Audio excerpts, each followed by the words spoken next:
It was February 1991, and deep inside the Soviet Ministry of Defense in Moscow, a group of generals sat in a cold, windowless room that smelled of old cigarettes and anxiety. Outside, the Soviet Union was falling apart, the economy was collapsing, protests were breaking out across the Baltic states, and the empire that once terrified the world was beginning to crumble from within. But the men in that room were not thinking about politics or economics on that particular day. They were staring at a stack of urgent messages coming in from the Iraqi desert, and what they were reading made absolutely no sense to them. You see, for decades, the Soviet military had believed in one simple idea, that wars were won through sheer, overwhelming force. They built thousands of tanks. They created vast networks of radar-guided anti-aircraft guns and surface-to-air missiles. They believed that if NATO ever tried to attack, this wall of steel and firepower would grind any enemy into dust. And they had shared this philosophy with their allies, including Saddam Hussein's Iraq. The Iraqi military was the fourth largest in the world at the time, a massive force built entirely on Soviet blueprints and equipped with Soviet weapons. On paper, it should have been a nightmare for the Americans to face. But the reports arriving in Moscow that cold February morning told a very different story. The first transmission came from a Republican Guard commander stationed near the Saudi border. He was not calmly reporting the results of a battle. He was screaming. His voice was filled with confusion and terror, and what he described sounded like something from a nightmare rather than a modern battlefield. He said his column of T-72 tanks, the very best the Soviet Union exported to its allies, was being torn apart. But here's where things got strange. The commander said his anti-aircraft vehicles, the famous Su-23-4 Shilkas that could pump out thousands of rounds per minute, were firing at something flying low and slow. Now, according to everything the Soviets knew about aerial combat, anything flying that low and that slowly should have been shredded within seconds. The Shilka was designed specifically to destroy low-flying aircraft. It was one of the most feared anti-aircraft weapons in the world. And yet, the Iraqi commander said the target would not fall. He described a dark, cross-shaped silhouette emerging through the smoke and haze, moving almost lazily, as if it had all the time in the world. Then this strange aircraft dove toward a T-72 tank, and there was a sound unlike anything the soldiers had ever heard, a loud tearing noise that seemed to vibrate the very ground beneath their feet. In just a few seconds, a 40-ton tank erupted into a massive fireball, its turret blown completely off and sent spinning through the air like it weighed nothing at all. And then came the part that truly terrified everyone listening. The Iraqi gunners kept firing at this aircraft. They said they saw their rounds hitting it. They saw sparks flying off its body. They even saw pieces of its wings breaking away. Any normal aircraft, any jet or helicopter built in the modern era, would have exploded and crashed after taking that kind of punishment. Modern aircraft are delicate machines filled with sensitive electronics and explosive fuel. A single bullet in the wrong place can bring down a $20 million fighter jet. But this thing, whatever it was, did not crash. The Iraqi commander watched in disbelief as the damaged aircraft steadied itself, climbed back into the sky, and then, most terrifyingly of all, turned around and came back for another attack. Back in Moscow, the generals sat in stunned silence as the translator read the report aloud. His voice was shaking. The Iraqi soldiers had said it refused to die. They hit it, they saw it burning, but it kept flying and kept killing. This was not supposed to be possible. In modern air warfare, there are only two outcomes. Either you are untouched, or you are dead. There is no in-between. Or at least, that is what everyone believed until that moment. More reports flooded in from different sectors of the battlefield, and they all told similar stories. Iraqi troops were being pinned down not by fast-moving jets streaking overhead, but by a slow-moving predator that seemed to hover over the battlefield for hours at a time. The soldiers called it the Whispering Death. Some simply called it the Cross because of its distinctive shape. One report claimed that soldiers had hit this aircraft with a shoulder-fired Igla missile, the Soviet equivalent of the American Stinger, a weapon designed to blow aircraft out of the sky. But the aircraft simply absorbed the hit, trailed some smoke, and continued its attack as if nothing had happened. The room in Moscow fell completely silent. Marshal Dmitry Yazov, the Minister of Defense himself, stared at the map of the Middle East on the wall. The Soviet Union had spent billions of rubles developing advanced fighters like the MiG-29 and Su-27 to counter American speed and agility. They had perfected the S-300 missile system to shoot down high-flying bombers. They had prepared for a war of speed, electronic warfare, and high-altitude engagements. They had not prepared for something like this. Someone finally asked the question everyone was thinking. What is it? Is it a new helicopter? Some kind of drone? An intelligence officer slid a grainy reconnaissance photograph across the table. It showed a blurry aircraft with straight wings and engines mounted high on its tail. It looked nothing like the sleek, futuristic jets the Soviets were used to seeing. In fact, it looked more like something from the Second World War than from the 1990s. The officer said it was called the A-10. The Americans apparently called it the Warthog. The generals almost laughed. They knew about the A-10. They had read about it in defense publications years ago. It was slow, it had no radar, and it was ugly beyond description. The United States Air Force itself had tried to retire it multiple times because they considered it too vulnerable for modern combat. The Soviet assessment had been clear. In a high-intensity conflict, the A-10 would have a life expectancy measured in minutes, not hours. It was a target, not a threat. And yet here it was, turning the supposedly invincible Republican Guard into burning wreckage and fleeing men. The panic in that briefing room was real. This was not just some minor engagement in a distant desert. This was a live demonstration of everything the Soviet military believed in, and it was failing spectacularly. If 40 years of Soviet tank doctrine, supported by their best anti-aircraft technology, could not stop a subsonic American aircraft that everyone considered obsolete, then what did that say about the Red Army? They needed answers. They needed to understand what was happening. The Soviets launched an investigation. Was the problem Iraqi incompetence? Had the Americans invented some new type of armor? Or was there something special about the pilots flying these aircraft? One intercepted radio transmission particularly fascinated the KGB analysts. It detailed a single A-10 pilot with the call sign Sandy operating deep behind enemy lines during a search and rescue mission. The pilot flew deliberately into what military planners call a kill box, an area saturated with anti-aircraft fire. The amount of metal flying through the air was described as a wall of steel. No rational pilot would enter that airspace. It was suicide. But this American pilot flew straight in any way. The Soviet military valued bravery, but they viewed it through the lens of collective sacrifice, the soldier dying for the motherland and the greater cause. This was something different entirely. This was individual recklessness that bordered on insanity. The pilot was flying a slow aircraft directly into the teeth of Soviet-designed air defenses, and to the generals watching the reports, it felt like a taunt. One general crushed his cigarette into an overflowing ashtray and muttered that the American was mocking them, mocking their guns and everything they had built. The mystery deepened further when reports confirmed that this particular aircraft had taken critical damage during the mission. The hydraulic systems were shot out. The flight controls were severed. Half the tail was missing. By every law of aerodynamics, the plane should have spun out of control and crashed. Any pilot flying a MiG-23 or MiG-25 in similar circumstances would have ejected minutes earlier. But radar tracks showed the Sandy flight was still airborne. It was wobbling and flying erratically, but it was heading back to base in Saudi Arabia.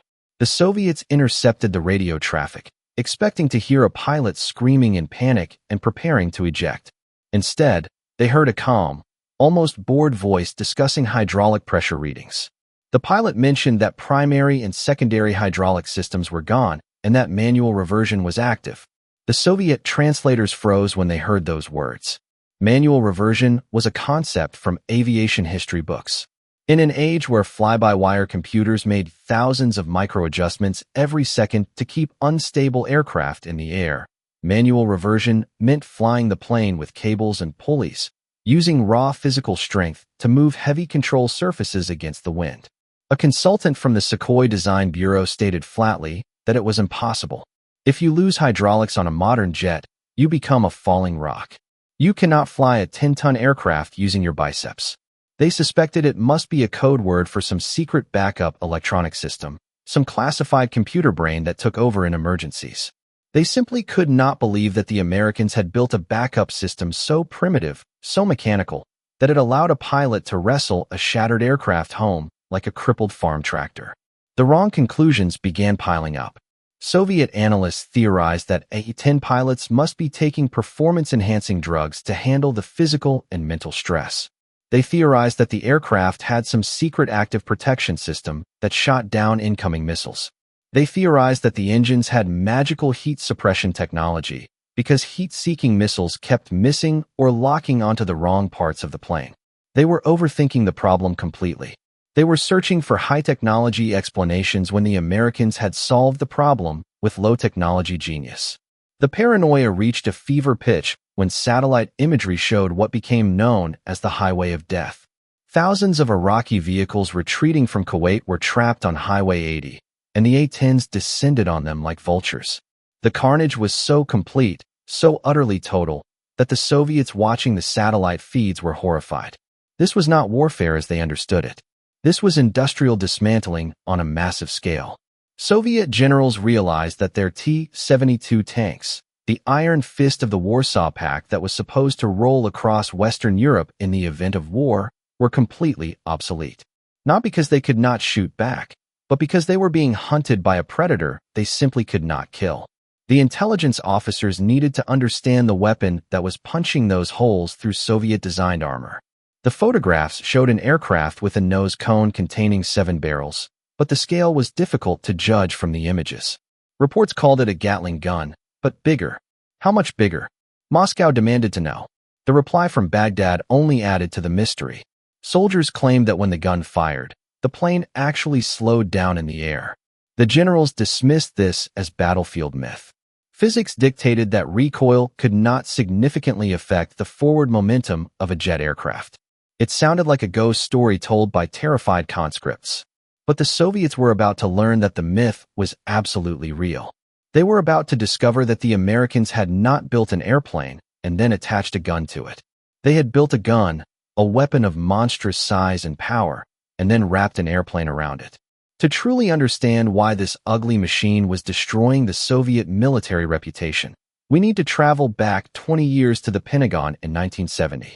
While those Soviet generals in 1991 were chasing ghosts in the desert, the real origin of their nightmare had begun in the fluorescent-lit hallways of the American defense establishment. And the great irony was that the Soviet suspicion about this being some secret project was half correct. It was indeed a project, but one that the United States Air Force establishment itself had tried desperately to kill. In the 1960s, American philosophy about air warfare was actually identical to the Soviet view. Speed was life. The Air Force wanted sleek supersonic jets like the F-4 Phantom. They believed that if a plane flew fast enough, it would be essentially invincible. But the jungles of Vietnam shattered that comfortable illusion completely. Pilots flying supersonic jets found themselves nearly useless when trying to support ground troops. They were simply too fast to see their targets properly. They would streak over the jungle at 600 knots, drop a bomb, and miss by an entire football field. And when they slowed down enough to aim properly, their fragile high-technology aircraft were shot full of holes by peasants armed with nothing more than AK-47 rifles. A small group of rebels inside the Pentagon, informally known as the Fighter Mafia, studied the data from Vietnam and realized a painful truth. The Air Force had forgotten how to fight dirty. They needed a street brawler, not a ballerina. They launched what they called the AX program, and the requirements they wrote were almost an insult to modern aerodynamic theory. They did not ask for speed. They did not ask for stealth. They asked for an aircraft that could loiter over a battlefield for hours, fly under the weather where the action actually happened, and most importantly, survive direct hits from the very weapons the Soviets were mass-producing for their allies. The result was the Fairchild Republic A-10 Thunderbolt II. And when the engineers sat down to design it, they did something that would have seemed insane to their Soviet counterparts. They did not start with the wings or the cockpit. They started with the gun. Those Soviet analysts who were puzzled by the sewing machine holes punched through their tanks could not understand what kind of weapon could tear through armor with such pure kinetic violence. The answer was called the GAU-8 Avenger, and calling it a machine gun would be a massive understatement. The GAU-8 is a 7-barrel, 30mm Gatling cannon roughly the size of a Volkswagen Beetle. Fully loaded, it weighs 4,000 pounds. The ammunition drum alone is the size of a cement mixer. And the bullets are not ordinary lead projectiles. They are made of depleted uranium, an incredibly dense heavy metal that actually sharpens itself as it penetrates armor, turning the inside of a tank into a spray of molten metal and fire. The Fairchild engineers faced a physics problem that would have made a Soviet designer simply give up. The recoil generated by this gun was so powerful, roughly 10,000 pounds of force, that it nearly equaled the thrust of one of the plane's engines. If they mounted the gun even slightly off-center, the recoil would spin the aircraft out of control every time the pilot pulled the trigger. So they made a radical and unprecedented decision. They placed the gun exactly on the center line of the aircraft. They built the entire fuselage around the cannon. They even moved the nose landing gear off to the side just to make room for the barrel. This confirmed what the Soviets eventually suspected. The A-10 is not an airplane with a gun attached. It is a flying gun with wings. But raw firepower was only half of what made this aircraft so devastating. The fighter mafia knew that to use this gun effectively, the pilot had to get close, essentially point-blank range by aviation standards. That meant flying directly into the teeth of radar-guided anti-aircraft guns and heat-seeking missiles. This requirement led to the second innovation that completely baffled Soviet engineers, the titanium bathtub. When the Soviets theorized that the aircraft must be encased in titanium armor, they were correct. But they dramatically underestimated just how far the Americans had taken this concept. The Fairchild engineers built a 1,200-pound tub of titanium that completely encloses the lower part of the cockpit. The pilot literally sits inside this armored bathtub. It was designed to stop 23mm high-explosive rounds and even 37mm shells. This was a medieval concept, the armored knight on his warhorse, applied to the jet age. While every other modern aircraft relied on electronic jamming, chaff, and flares to avoid getting hit in the first place, the A-10 simply assumed it would get hit. It was built from the ground up to take a beating and keep flying. This philosophy of redundancy and survivability is what made the impossible return witnessed by Iraqi radar operators actually possible. The engineers looked at every single way an aircraft could be damaged or destroyed, and they designed a backup for each one. If the primary hydraulic system is shot out, there is a backup hydraulic system. If that one is shot out, there is a third system, a completely mechanical one. This is the manual reversion that Soviet translators thought must have been a mistranslation or a code word. The A-10 has actual steel cables running from the control stick to the flight control surfaces. If all power is lost, if every computer fails, the pilot can fly the jet using nothing but raw muscle power, physically wrestling against the wind to turn and climb. It is crude. It is exhausting, but it works. The engineers placed the engines high on the tail, using the tail structure itself to shield them from heat-seeking missiles fired from below. They designed the engines to keep running even if the fan blades were shredded by shrapnel. They built the wings with an internal honeycomb structure so that even if a large chunk was blown away, the remaining structure would hold together long enough to get home. But perhaps the most terrifying aspect of the A-10, the thing that truly shocked Soviet observers, was the unique culture it created among its pilots.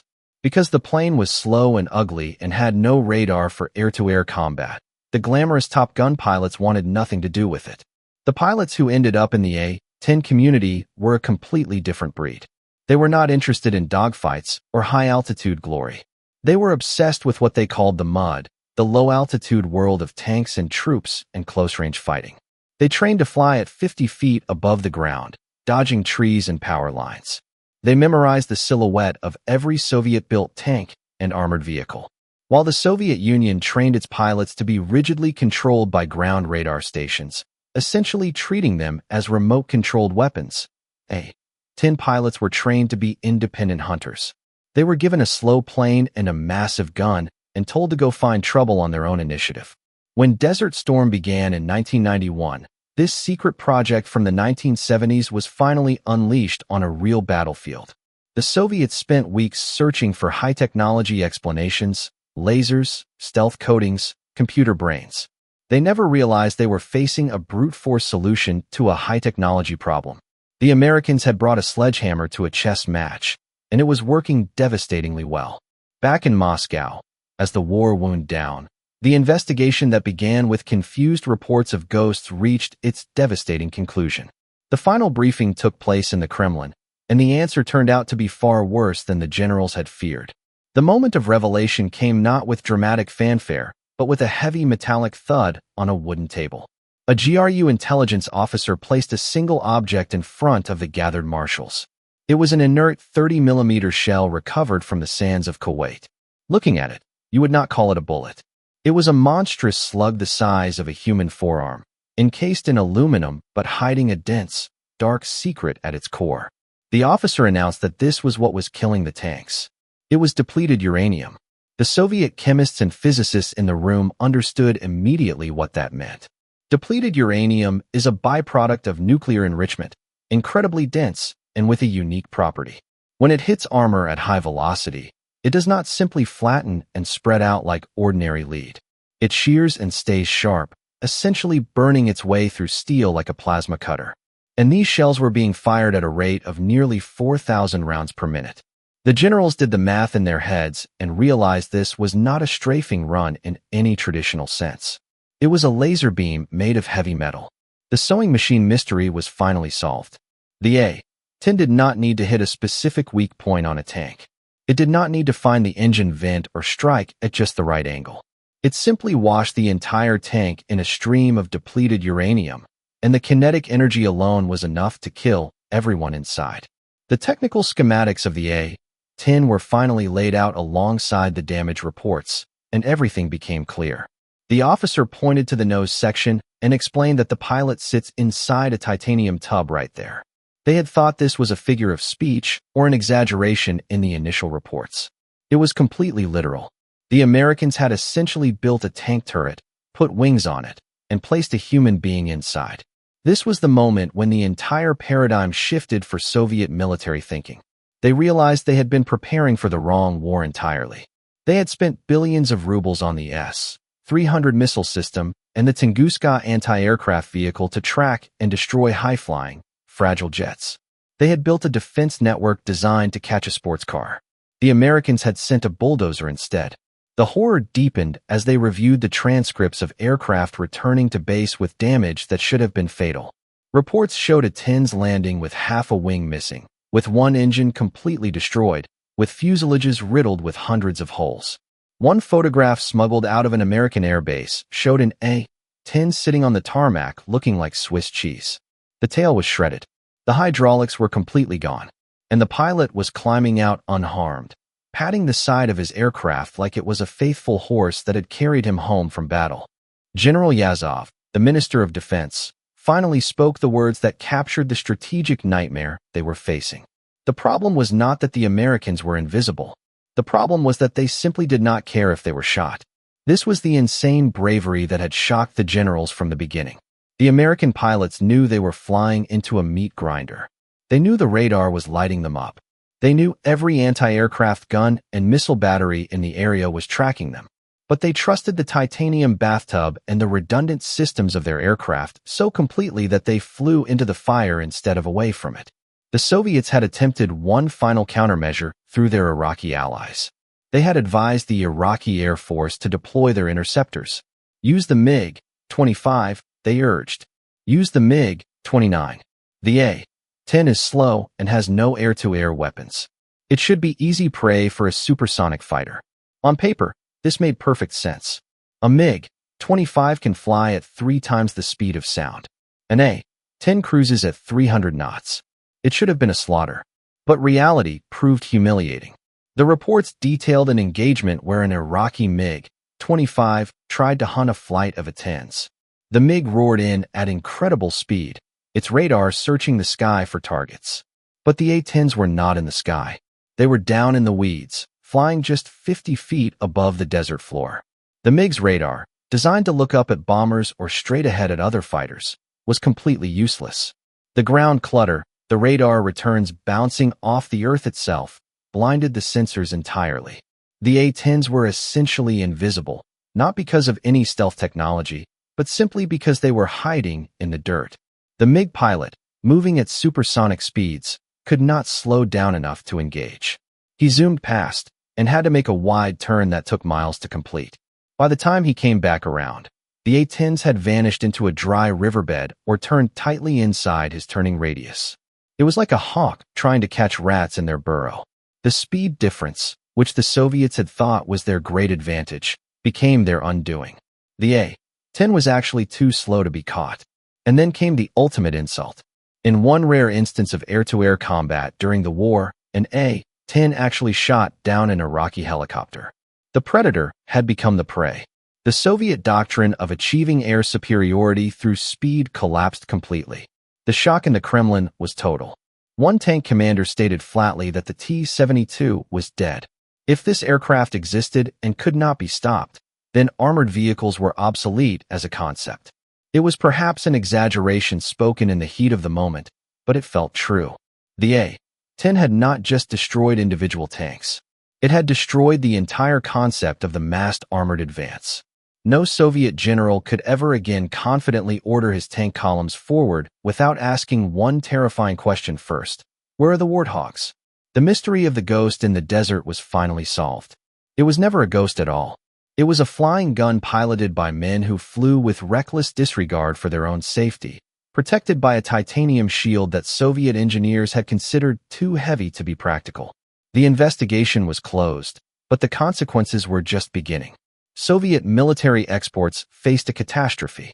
Who would buy a T-72 tank now, knowing that it could be opened like a tin can by an aircraft the Americans themselves had wanted to retire? But the damage went far deeper than mere arms sales. As the smoke cleared over the burning wreckage in the desert, Soviet leadership was forced to confront a truth that spelled the end of their empire. The A-10 was not just a victory of engineering.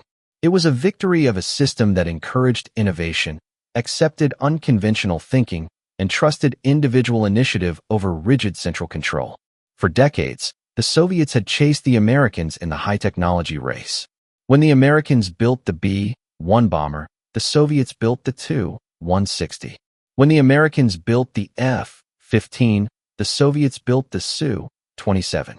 They were obsessed with achieving parity in speed, altitude, and electronics. They were obsessed with looking advanced. But the A-10 proved that the Americans possessed something the Soviets fundamentally lacked: the capacity for specialized, divergent thinking. The Soviet system was rigid. Decisions about what weapons to build came from the top down. If the party leadership liked fast planes, everyone built fast planes. There was no room for a group of rebels to push through an ugly, slow, specialized aircraft that went against all conventional wisdom. In the Soviet system, the A-10 would have been canceled at the drawing board stage for being regressive and old-fashioned. The American system, chaotic and competitive as it was, allowed an apparent mistake like the A-10 to survive and thrive simply because it worked. The Soviets had been beaten not by a microchip, but by a philosophy. The final assessment of the Gulf War air campaign landed on the desks of the General Staff and contained statistics so lopsided they looked like errors. Soviet doctrine had relied on the concept of acceptable losses. They assumed that in a clash with NATO, for every 10 tanks they lost, they would destroy 1 or 2 enemy aircraft. The exchange rate would eventually favor their superior numbers. The report destroyed this assumption utterly. During the entire conflict, the A-10 fleet conducted over 8,000 combat sorties. They fired more than 700,000 rounds of depleted uranium ammunition.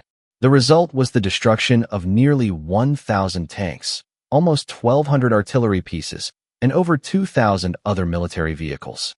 And the cost to achieve all this destruction? The Americans lost exactly 6 A-10 aircraft to enemy fire during the entire war.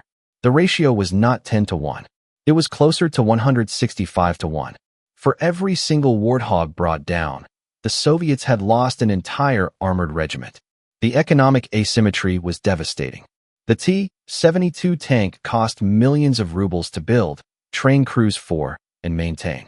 It was being dismantled by a 3-second burst of cannon fire that cost less than an ordinary car. The Soviets realized they could not win an economic war against an enemy who could destroy their most expensive assets with such cheap and brutal efficiency. The psychological impact extended to the common soldier as well. In interrogation rooms across Saudi Arabia, Iraqi prisoners of war, both conscripts and elite Republican Guard, spoke of the 10 with a reverence normally reserved for natural disasters. They did not particularly fear the high-flying F-16. Those bombs fell silently from the sky. It was a lottery of death. If you died, you never knew what hit you. But the A-10 was personal. The soldiers described the sound, that distinctive BRRT noise. Because the bullets travel faster than sound, the target is often dead before they hear the gunfire. If you heard that noise, it meant you were still alive, but it also meant the plane was circling around for another pass. This psychological terror, this whispering death, broke the will of the Iraqi army faster than hunger or thirst ever could. Soviet observers noted this carefully. The Americans had reintroduced raw fear into the sterile equations of modern warfare. They had not just built a weapon. They had built a monster. In the years that followed, as the Russian Federation rose from the ashes of the Soviet Union, the lessons of the A-10 forced a complete redesign of their armored vehicles. Modern Russian tanks like the T-90 and the experimental T-14 Armata are now covered with reactive armor and active protection systems, all desperate attempts to defeat the kind of kinetic penetrators the A-10 fires. They spent 30 years and billions of dollars trying to armor their tanks against an aircraft that was designed in 1972. The Cold War is over now. The Berlin Wall is dust. The Soviet Union exists only in history books. The T-72 tanks that once threatened to roll across the plains of Germany are rusting in scrapyards or burning in new conflicts far from Europe. But the A-10 Thunderbolt II remains. The United States Air Force has tried to retire it at least half a dozen times since Desert Storm. They call it too old. They say it is too slow. They argue it cannot survive in a world of hypersonic missiles and advanced air defenses. They want to replace it with the sleek and invisible F-35. But every single time a new conflict erupts, in Afghanistan, in Iraq again, in Syria, the soldiers on the ground make the same call. They do not ask for the invisible jet flying at 40,000 feet. They ask for the Hawk. They ask for the ugly machine that flies down in the mud with them. They ask for the titanium bathtub and the gun that sounds like thunder. The mystery that baffled those Soviet generals on that cold February morning in 1991 has become a legend in military circles around the world. The A-10 proved that in a world obsessed with the future, with stealth and speed and digital warfare, there is absolutely no substitute for a weapon built to survive the brutal, ugly reality of the present. It stands as perhaps the ultimate testament to American military thinking during the Cold War, a machine so violently effective that it did not just defeat the enemy's tanks. It defeated their entire understanding of how wars should be fought. As the sun sets over the aircraft boneyard in Arizona, where the MiG-23s and T-72s of the old enemy sit in eternal silence, the distinctive low whine of turbofan engines can still be heard overhead. The ghost is still flying. And for any enemy who might face it, the nightmare that began in the desert sands of Kuwait has never truly ended. It has simply been waiting, upgraded and ready, for the next time someone underestimates the ugly, slow, indestructible warthog.